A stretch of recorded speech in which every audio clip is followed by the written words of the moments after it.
இறைமகன் இயேசு கிறிஸ்து சொன்னதை போன்று கவலைப்படுவதில்லை என்று தீர்மானம் செய்து அதில் உறுதியாக நிலைத்திருங்கள். காரணம், உங்களால் சிறிதளவும் மாற்றம் செய்ய முடியாத காரியங்களை குறித்து உங்களிடம் நீங்களே பேசிக் கொள்வதுதான் கவலையாகும். ஆனால் ஜெபம் என்பதோ தேவன் மாற்றக்கூடிய காரியங்களை குறித்து நீங்கள் அவருடன் பேசுவதாகும்.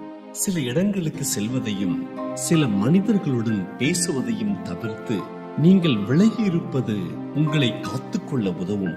அப்படி விலகாமல் அவர்களை திருப்திப்படுத்த முயலுவீர்களேயானால் அது உங்கள் சமாதானத்தையும் சந்தோஷத்தையும் கொன்றுவிடும்.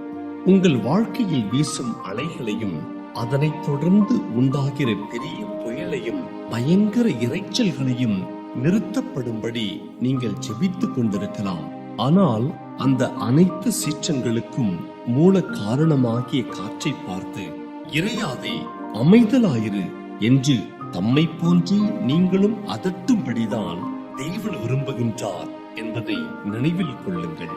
பெரியதாக தோன்றுகின்ற பல காரியங்கள் மிகச் சிறியதாக இருக்கின்ற காரியங்களை கொண்டே தீர்மானிக்கப்படுகின்றது என்பதனை கவனத்தில் கொண்டு அற்பமாக தோன்றுகின்ற எதனையுமே அலட்சியம் செய்யாதிருங்கள். ஒன்றும் இல்லாததில் இருந்து அனைத்தையும் உருவாக்கிய சர்வ வல்லமையுள்ள தேவன் பயன்படுத்தும் பாத்திரங்கள் எல்லாம் அற்பமானவைகளே.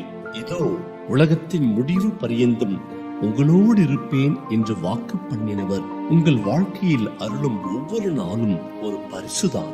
குறிப்பாக இந்த நாள் உங்கள் வாழ்க்கையில் மிக முக்கியமான பரிசாகும்.